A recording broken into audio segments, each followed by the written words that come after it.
welcome to another beautiful day in the neighborhood. This series was created to highlight different creators, members, and commenters of the community. A community that first grew out from the Amico disaster, but since then has grown to include different creators from different communities. And this is just a blog giving my thoughts as I take a stroll around the neighborhood. The war between Gen X Gamer and Persephone continues. The more it goes on, the more disturbing it gets.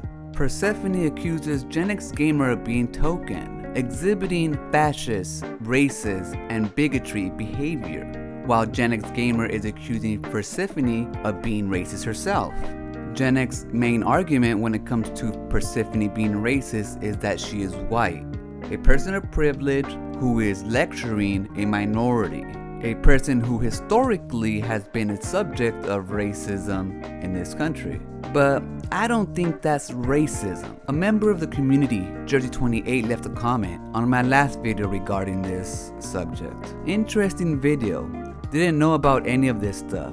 I gotta say though, it's a bit cringe when I see a white person lecturing non-white folks about how they would be responding to racism.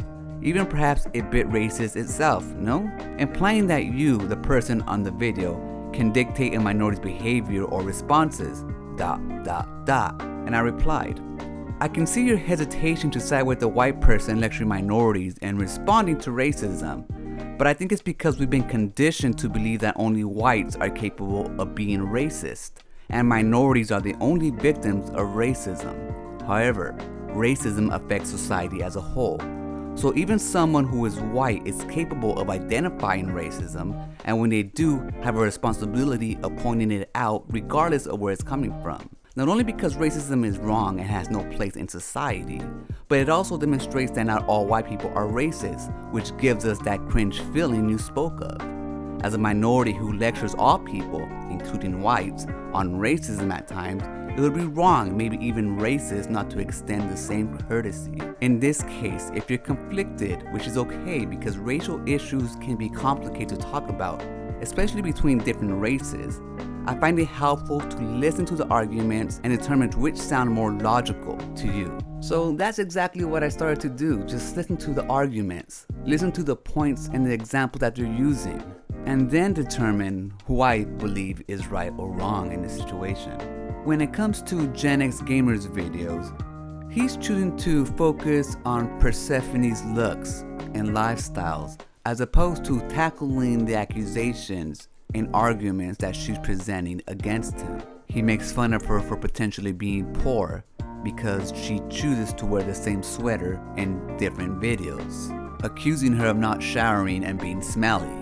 He insults her art. He insults her life's education, reaching out to marginalized communities, just because it doesn't quite fall into the social norms of our twisted society. But the most disturbing thing that he has demonstrating is the deliberate trans bashing, by intentionally and deliberately misgendering her, when it's so simple not to.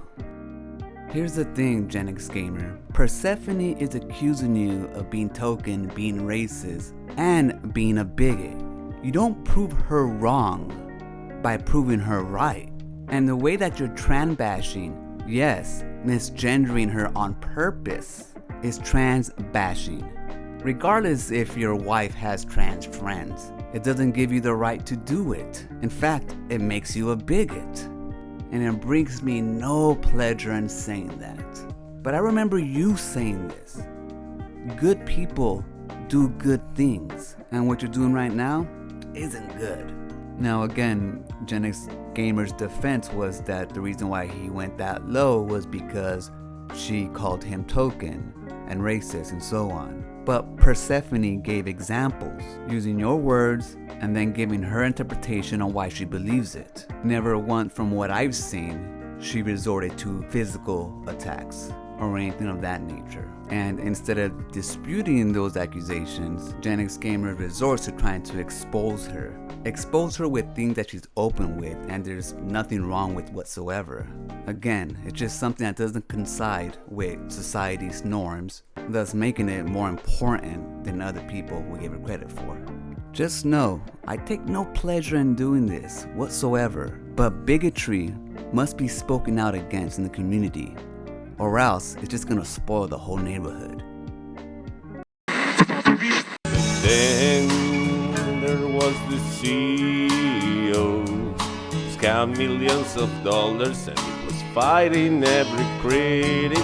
When the specs just came out, it was just a footbath with a phone inside, with shovelware and flash games. We shoved it up to Tommy's hands. Bing, bing, boom, bop. Bing, bing, boom. After much thought, I have decided to retire Grifters with Potion, a show presented by Frog Tony, where I criticize and make fun of the grifters and what they're up to the whole week. This will actually be the first time Tony hears it himself, and I just want to say thank you.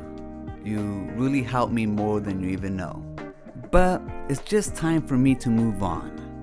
A wise man once said, all we have to decide is what to do with the time that is given us. And I don't want to spend my time covering grifters that annoy me, because they are never going to change and will continue to be nothing but slop tubers. Now, this isn't the first time I've retired series. Some of them are retired for good, like Fanboy Wars, which peaked at its popularity during the Amico Wars, but was also brought back a few times after that. But if I'm being honest, my heart just wasn't quite in it the second time around. And if your heart's not in it, then how could your passion? And instead of just trying to phone them in, I think it's best just to let them retire or take a back seat.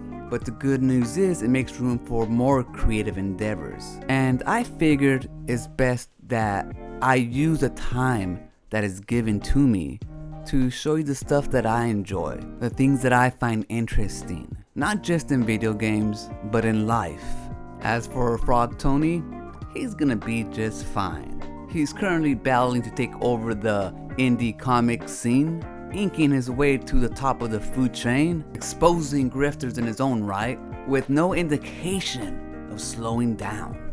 Who knows, maybe one day I'll be hired to produce a different type of show on his channel. That's gonna do it for this stroll around the neighborhood. Remember, always be kind to yourself and enjoy your life, and I'll meet you right there. Peace.